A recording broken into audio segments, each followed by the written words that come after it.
Namaskar, welcome at English Study. I am Rekha Gupta. Today we will read about the age of Elizabeth, जिसमें bacon के life और उनके works के बारे में डिटेल में स्टडी करेंगे. तो प्लीज़ वीडियो को लाइक और शेयर करें and do not forget to subscribe.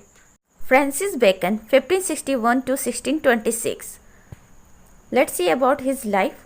Bacon was the son of Sir Nicholas Bacon, Lord Keeper of the Seal, and of the learned Anne Cook, sister-in-law to Lord Burleigh, greatest of the queen's statesmen. तो Bacon कौन थे? ये बहुत ही royal family को belong करते थे और इनके फादर जो थे वो सर निकोलस बेकन थे, lord keeper of the seal थे during the queen's time. And इनकी जो मदर थी वो एन कुक थी, जो कि सिस्टर इन लॉ थी किसकी? लॉर्ड बर्लेग की. और ये लॉर्ड बर्लेग जो थे वो क्वींस के पावरफुल लोगों में से एक थे. From this connections as well as from native gifts he was attracted to the court and as a child was called by Elizabeth little Lord keeper. और इस वजह से इनकी जो कनेक्शन थी, जब ये छोटे थे तो क्वीन एलिजाबेथ इनको क्या बोलती थी? लिटिल लॉर्ड कीपर बोलती थी. At 12 he went to Cambridge but left the university after 2 years, declaring the whole plan of education to be radically wrong and the system of Aristotle.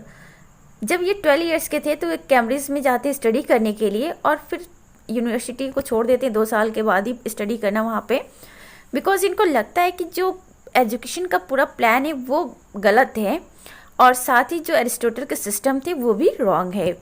In order to continue his education he accompanied the English ambassador to France where he did practical study of statistics and diplomacy. ये अपनी study को आगे continue करने के लिए कहाँ जाते हैं? फ्रांस में जाते हैं, जहाँ पे इंग्लिश एम्बेसडर रहते हैं फ्रांस के. उन्हीं इंग्लिश एम्बेसडर से ये अपनी स्टडी करते हैं किस फील्ड में? स्टैटिस्टिक के और डिप्लोमेसी के फील्ड में. उसका एक प्रैक्टिकल स्टडी करते हैं उनके साथ रहकर. After 2 years he return to London on his father's death. 2 साल बाद ही इनको वापस लंदन आना पड़ जाता है क्योंकि उनके फादर की डेथ हो जाती है. His uncle Lord Burleigh misjudged him as a dreamer and self-seeker and not only refused to help him at the court but successfully opposed his advancement by Elizabeth. इनके अंकल जो थे Lord बर्लेग, उन्होंने bacon की जो talent है उसको पहचाना नहीं, आइडेंटिफाई नहीं वो कर पाए, रिकग्नाइज नहीं कर पाए और बेकन को इन्होंने ड्रीमर बता दिया, सेल्फ सीकर बता दिया. और इन्होंने कोर्ट में ऑब्जेक्शन किया बेकन के एडवांसमेंट को. और सिर्फ इन्होंने ऑब्जेक्शन ही नहीं किया, क्वीन एलिजाबेथ अगर बेकन का फेवर लेती तो भी वो ऑब्जेक्शन करते थे. Bacon then took up the study of law and was admitted to the bar in 1582. Bacon law की स्टडी करना शुरू कर देते हैं और फिर ये एडमिशन लेते हैं कहाँ पे? बार में 1582 में. दैट इज़ अ यूनियन और group of advocates. In his famous plea for progress, Bacon demanded 3 things. इन्होंने जो प्रोग्रेस को लेकर इन्होंने 3 दलीलें प्रेजेंट की हैं वो बहुत ही फेमस है. वो क्या क्या है? The free investigation of nature, the discovery of facts instead of theories and the verification of results by experiments rather than by argument. तो ये जो 3 चीज़ें हैं, इन्वेस्टिगेशन ऑफ नेचर जो है, free investigation of nature, discovery of facts instead of theories और verification of results by experiments rather than by argument. इन 3 चीज़ों पर इन्होंने फोकस किया. बेन जॉनसन ने बेकन को लेकर कुछ रिमार्क किया है.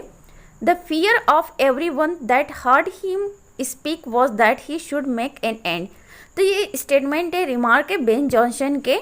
बेन जॉनसन के किसको लेकर? बेकन को लेकर, क्योंकि वो एक बहुत ही सक्सेसफुल क्या थे? एडवोकेट रहे. इसी वजह से ही devoted himself to Essex, the young and dangerous favourite of the queen. Later on Bacon जो होते हैं वो उनका डिवोशन, वो अपना डिवोशन दिखाते हैं किसके प्रति? अर्ल ऑफ एसेक्स के प्रति. और इस तरह से वो धीरे धीरे अपनी जो स्टेटस है उसको बढ़ाने की, इंक्रीज करने की कोशिश करते हैं. जो एसेक्स थे वो क्वीन के फेवरेट लोगों में से एक थे. During Elizabeth's reign, Bacon had sought repeatedly for high office but had been blocked by Burleigh and perhaps also by the Queen's own shrewdness in judging men. जब एलिजाबेथ का शासन चला था तो बेकन को बहुत हाई पोस्ट मिले, लेकिन उस सब पोस्ट को किसने ब्लॉक कर दिया? इनके अंकल बर्लेग ने ब्लॉक कर दिया। और साथ ही क्वींस भी थोड़ा सा श्रीड थी, चालाक थी जज करने को लेकर, तो वो भी थोड़ा सा डाउट करती थी बेकन को। That's why with the advent of James I 1603 he devoted himself to the new ruler and rose rapidly in favor. Queen Elizabeth के बाद जेम्स फर्स्ट जब आते हैं 1603 में, तो बेकन जो है अपना डिवोशन दिखाते हैं उनके प्रति और बहुत जल्दी ही उनका फेवर गेन कर लेते हैं बेकन जेम्स फर्स्ट का। He was नाइटेड in 1613, he was made attorney general. In 1617, he was appointed his father's office, Lord Keeper of the Sale, and the next year to the high office of Lord Chancellor. तो इनको night की उपाधि मिलती है James first के द्वारा। फिर 1613 में अटॉर्नी जनरल बन जाते हैं। 1617 में इनको अपने फादर की जो ऑफिस है मीन्स वो पोस्ट मिल जाती है, Lord keeper of the seal वाली। और फिर उसके बाद लॉर्ड चांसलर भी बन जाते हैं, अपने फादर से भी ये आगे बढ़ जाते हैं। With this office he received the title of Baron Verulam and later of Viscount St. Alban। और इस ऑफिस के साथ मतलब लॉर्ड चांसलर की पोस्ट के साथ इनको दो टाइटल भी मिलते हैं, बैरन वेरुलम की और विस्काउंट सेंट एल्बान की। Bacon was sternly accused of accepting bribes. He was fined for 40,000 pounds to be imprisoned during the king's pleasure. Later on Bacon जो है थोड़ा सा अपने पॉलिटिकल जो राइट्स है उसका मिसयूज़ करते हुए पाए जाते हैं, जिसकी वजह से इनको 40,000 का फाइन लगता है और साथ ही इनको इम्प्रिजन भी होता है, जेल कैद भी होती है किंग्स जब तक चाहे तब तक।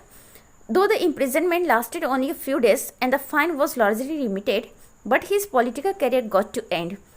लेकिन जो इनका इम्प्रिजनमेंट था वो कुछ ही दिनों के लिए रहा, ज़्यादा दिन के लिए नहीं रहा, और जो फाइन इनके ऊपर इम्पोज किया गया था वो भी रिड्यूस हो गया, बट इनका पॉलिटिकल जो कैरियर था वहाँ से ख़त्म हो जाता है। He threw himself to literary and scientific work.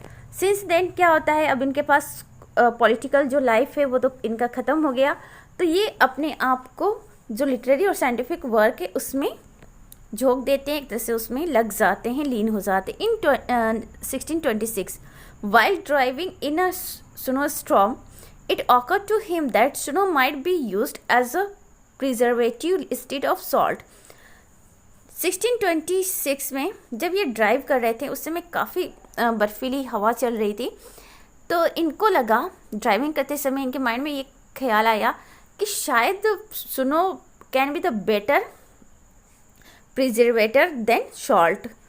He stopped at the first house, bought a ball and proceeded his experiment which chilled him and died soon।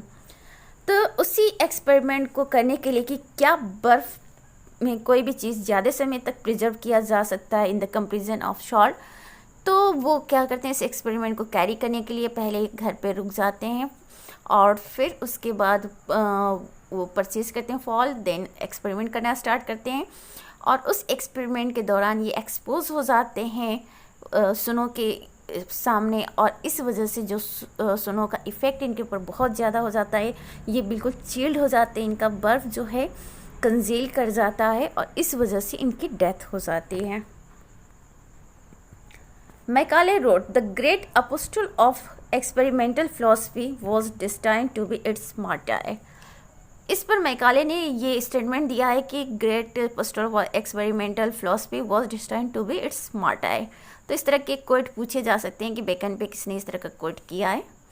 Works of Bacon, Bacon's philosophical works, the Advancement of Learning and the Novum Organum will be best understood in connection with the Instauratio Magna और the Great Institution of True philosophy.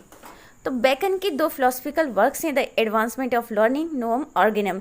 ऐसा कहा जाता है कि इनके इन philosophical work का connection है कहीं ना कहीं इंस्टोरेसियो मैग्ना से, जिसका सेकेंड टाइटल है the Great Institution of True philosophy, of which they were parts. तो ऐसा कहा जाता है कि इसी वर्क का पार्ट से the Advancement of Learning and Novum Organum. Bacon's famous essays is the one work which will interest all the students of our literature. Bacon के सबसे इम्पोर्टेंट वर्क्स हैं बेकन के एसेस, जो कि बहुत शॉर्ट होते हैं और कम शब्दों में बहुत बड़ी बातें ये कह जाते हैं और ज़्यादा कह जाते हैं। His English is marvellous terse pithy packed with thought. The first 10 essays published in 1597 were a brief notebook jotting of Bacon's observations। तो इनके एसेस की पहली एडिशन आती है, पब्लिश होती है 1597 में, जिसमें 10 एसेस होते हैं। 1612 में इनके सेकेंड एडिशन आते हैं, जिसमें थोड़ी एसे की संख्या बढ़ जाती है, 38 हो जाती है। और 1625 में इनका लास्ट आता है, लास्ट एसे का एडिशन होता है 1625 में, जो कि थोड़ा और इसमें ज़्यादा संख्या हो जाती है एसे की, 58 हो जाती है। और जो 1625 में एडिशन आता है वो प्रेजेंट फॉर्म में जो इनके एसेस देखने को मिलते हैं वही प्रेजेंट उस समय प्रिंट हुआ था, पब्लिश्ड हुआ था। एक तरह से इन्होंने अपने एसेस को 1625 में रीपब्लिश किया था और उसकी संख्या भी बढ़ाई थी और बढ़कर 8 हो गया था।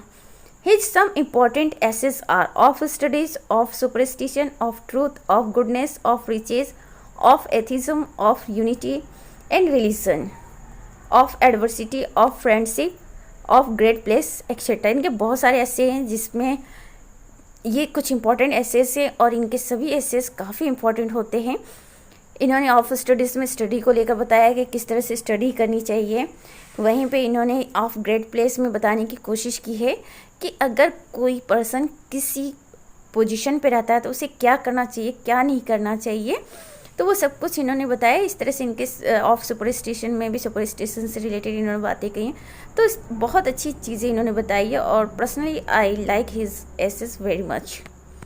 His new Atlantis is a kind of scientific novel describing another utopia as seen by Bacon. इनका एक वर्क है साइंटिफिक नॉवेल जिसका नाम है न्यू एटलांटिस। ऐसा कहा जाता है कि ये यूटोपिया जैसा ही वर्क है इनका, बैकन का। De Sapientia Veterum is a fanciful attempt to show the deep meaning underlying ancient myths, a meaning which would have astonished the myth makers themselves।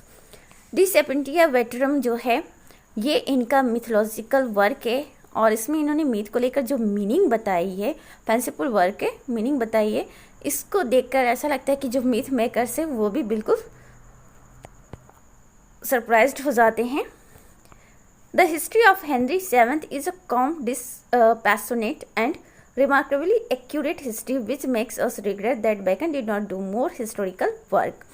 इनकी जो वर्क है the history of Henry seventh, ये इनका बहुत ही accurate historical work है और इसको पढ़कर किसी को भी ये रियलाइज़ हो सकता है कि काश कि बैकन ने थोड़ा और हिस्टोरिकल वर्क लिखे होते।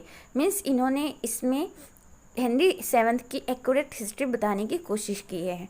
इसके अलावा बेकन ने कुछ मेट्रिकल वर्स मीन्स कुछ पोएटिक फिल्म में जाने की कोशिश की है और इन्होंने कुछ साम वगैरह क्या किया है, रचा है, एक तरह से कंपोज किया है।